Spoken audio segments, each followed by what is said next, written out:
Hi, today we are going to discuss about the bony pelvis. This is a bony pelvis, which is actually a pelvic girdle, which is formed by the bones below the fifth lumbar vertebra and between the heads of the femur.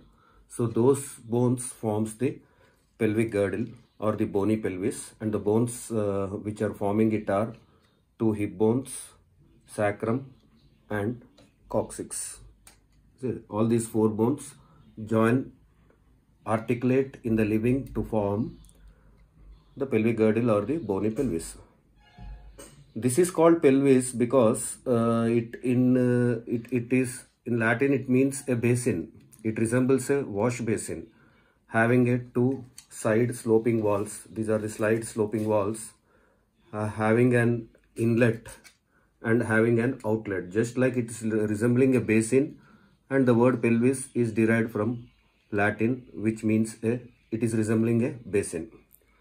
This pelvis is divided into two by this one, which is the plane of pelvic inlet. This is forming the plane of the pelvic inlet. This pelvic inlet, the portion above the pelvic inlet, that means this portion, it is called as greater pelvis, pelvis major or false pelvis. It is called greater pelvis or pelvis major or false pelvis. Whereas the portion below this plane of pelvic inlet, this forms the true pelvis. This region forms the true pelvis or lesser pelvis or pelvis minor or even obstetrical pelvis. Is clear?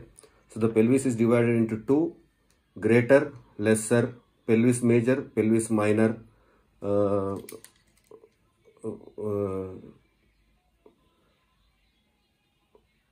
false pelvis, true pelvis, or even the obstetrical pelvis. Okay. To keep it in anatomical position, it is not straight like this. We have to hold it like this, keeping the anterior superior iliac spine and pubic symphysis in same coronal plane. So this should be occupying the same coronal plane, and this pubic crest, this pubic tubercle, sorry, this one is a pubic tubercle and this one is the iliac ischial spine. This pubic tubercle and ischial spine, this is ischial spine and this is pubic tubercle. These two should lie in same horizontal plane. This should lie in same horizontal plane with anterior superior iliac spine and pubic tubercle. This should lie in the same coronal plane, thus making an angle of around 55 degrees with the horizontal plane. Is clear? So this is a anatomical position of holding it. Coming to the description, we will try to divide, talk about this bony pelvis in first the boundaries of the inlet, the boundaries of the cavity, the boundaries of the outlet, followed by the diameters and some applied aspect. Okay. Coming to the boundaries of pelvic inlet. This is the pelvic inlet. Is it clear? This pelvic inlet is bounded by, in front by the upper margin of pubic symphysis. This is upper margin of pubic symphysis. Along the sides by, we can call it as linea terminalis. Completely it is called linea terminalis, which is formed along the ilial part by the arcuate line and pecten pubis and pubic crest. Pubic crest, pecten pubis, arcuate line, all these forms the linea terminalis. Then the sacroiliac joint of one side, ala of the sacrum and sacral promontory. I repeat, from behind forwards, promontory, ala of sacrum, sacroiliac joint, arcuate line, pecten pubis, pubic crest. This forms the boundaries of pelvic inlet. Now coming to the boundaries of pelvic cavity, that means in the middle of, if you see, middle of the posterior surface of pubic symphysis. Okay. Pelvic surface of the body of pubis, pelvic surface of body of pubis, pelvic surface of ischium, the obturator membrane, pelvic surface of ischium, and the lower part of sacroiliac joint and third sacral vertebra. These are the boundaries of the pelvic cavity. Again, I repeat, from behind, third sacral vertebra, lower part of sacroiliac joint, then pelvic surface of ischium, obturator membrane, pelvic surface of the body of the pubis, middle of the posterior surface of pubic symphysis. These are the boundaries of the cavity. Now coming to the outlet. Outlet is the lowermost part. Anterior to the lower margin of pubic symphysis. Is it clear? This one. And from inside, if you see, inferior pubic arch. This is inferior pubic arch. Ischiopubic rami. Ischiopubic rami. Sacrotuberous. This wire represents the sacrotuberous ligament. This, which is extending from the sacrum to the ischial tuberosity. This is a sacrotuberous ligament, and in the here it is the tip of the coccyx.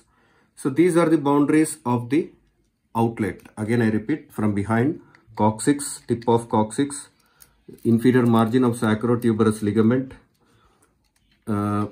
ischiopubic rami, then the inferior pubic rami, and the lower margin of the pubic symphysis. So these are the boundaries of inlet, cavity and the outlet. Coming to an important thing, like this is called as the subpubic arch. This is subpubic arch. That is the angle formed along the inferior pubic rami is subpubic arch, which is the angle is wider in females. It is around 90 degrees or more in females. It is in males, it is less than 90 degrees, like this. It is less than 90 degrees in males, 90 degrees or more in case of females. This is the subpubic arch, which is formed by the inferior pubic rami of either sides. Now coming to the important aspect in relation to the which is important clinically are the diameters across the inlet, diameters across the cavity and diameters across the outlet, which are more useful particularly in the gynecological practice. Now anatomically I'll just give approximate values. The exact values in the clinical subjects you will come to know. Only thing is, what are the diameters which we should know about? At each level, at the inlet, at the cavity, at the outlet, there should be anteroposterior diameter. So this is anteroposterior diameter at the inlet, which extends from the upper margin of pubic symphysis to sacral promontory. Okay, which is roughly around 11 centimeters. Okay, this is rough values. Then oblique diameter. Oblique diameter is like this. From the upper margin of the sacroiliac joint of one side to the iliopectineal eminence of the other side. This is oblique diameter, which is around 12 centimeters roughly. And the transverse diameter is the greatest transverse width across the inlet is the transverse diameter, and the values being 13 centimeters roughly. Similarly, at the cavity, anteroposterior diameter is the calculated from the middle of the posterior surface of pubic symphysis to the third sacral vertebra, which is around 12 centimeters. Oblique diameter is the lower margin of sacroiliac joint of one side to the middle of the obturator membrane of the opposite side is the oblique diameter, which is also roughly around 12 centimeters. And the transverse diameter is the greatest transverse width across the cavity, which is also around 12 centimeters. So overall, the cavity, I mean to say, it is somewhat rounded in shape. Okay. Coming to the outlet, anteroposterior diameter is the distance between the lower margin of the pubic symphysis to the tip of the coccyx. Oblique diameter is calculated from the middle of the sacrotuberous ligament of one side to the middle of the iliopubic rami of opposite side, like this. From the middle of the sacrotuberous ligament of one side to the middle of the ischiopubic rami of other side is oblique diameter. And the greatest transverse width across the outlet is the transverse diameter. Roughly it is around 13, anteroposteriorly 13 centimeters, 12 centimeters and 11 centimeters. 13, 12 and 11 centimeters. Okay. Not only these diameters, some important clinical diameters you need to know. That is, number 1, true conjugate diameter. True conjugate diameter. True conjugate diameter.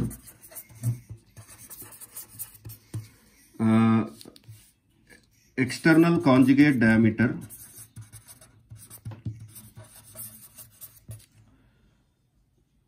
Diagonal conjugate.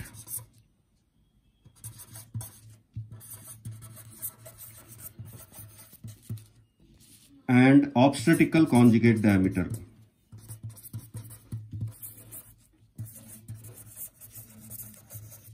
Is it clear?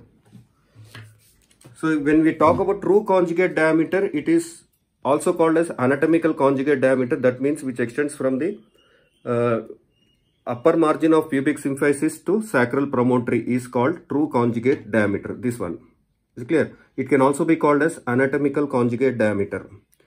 Then we have external conjugate diameter, which is the upper margin of the pubic symphysis to the first sacral spine. This is considered as the external conjugate diameter. Diagonal conjugate diameter.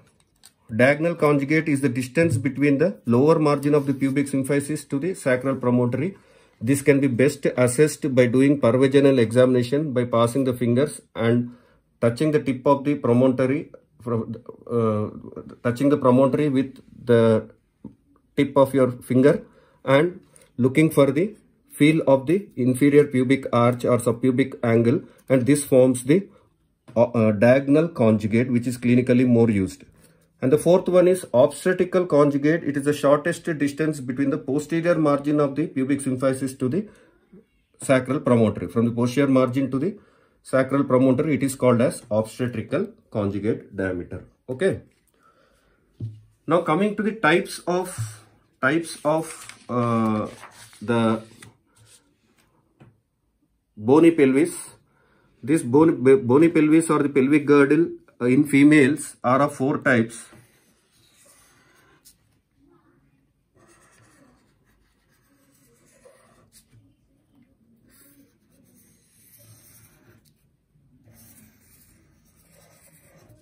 Is it clear? In females it is of 4 types. These shapes are based across the pelvic inlet, across the shape at the pelvic inlet. So in case of females, a female can be present with any of these 4 varieties. Number 1, the commonest being gynecoid type. This is gynecoid type, where the shape is somewhat rounded. It is the most commonest type, seen in around 43% of the people, and it allows easy parturition, easy delivery and easy labor. So this is most commonest type, being the gynecoid type. Remember, these shapes are based on the shape at the pelvic inlet. Second commonest variety is android. Android type, which is somewhat heart shaped, seen in around 35% of the females, and this type of pelvis is the male type of pelvis. In males, 100% of the males are presented with this shape of the pelvic inlet, which is called as android type, but 35% of the females are presented with the male type, that is the android type. It also allows easy parturition or easy labor. Third variety, roughly around 23%, it is called anthropoid type. Anthropoid type, where the pelvis is compressed from side to sides. Where the shape is compressed from the side to sides, it may cause obstruction during labor, and most of this type of pelvis might go for cesarean section. And the fourth one, the least one, around 2%, which is called as platypeloid type. Platypeloid type, where the pelvis is compressed antero-posteriorly, and definitely it results in the obstruction to the delivery, and cesarean section has to be done if the female pelvis is presenting with the platypeloid type. So this is all about the diameters, the types of the pelvis, the margins, the boundaries, the structures forming the inlet cavity and the outlet, and the subdivisions of the pelvis. Now coming to the last aspect, that is the applied aspect, where how to say whether it is a male type of pelvis or female type of pelvis? The commonest things which you should see is, already in the sacrum we have said the extent of the articular surface. If the articular surface is extending in the sacrum beyond more than 2.5 pieces of sacrum, it is a male. Less than that is female. Sacral index, base of the sacrum at the width of the sacrum at the base by the length of the sacrum divided by 100 is sacral index. That sacral index determines whether it is a male or a female type. But the other important thing is the acetabulum is wider in males, less wider in females. The obturator foramen is oval in males, triangular shaped in females. Ischiopubic rami is everted in males. This is ischiopubic rami is everted in males, not everted in females. This ischial spine is inverted in males. It is not inverted in, it is inverted in males. It is not inverted in females. And the distance between the two pubic tubercles is more in case of females and it is less in case of males. Preauricular sulcus, a small sulcus is seen present here at this portion, which is called as preauricular sulcus, which is more shallow or deeper in females and less deeper in case of males. These are the few differences through which we can identify whether it is a male or a female type of the pelvis. Thank you.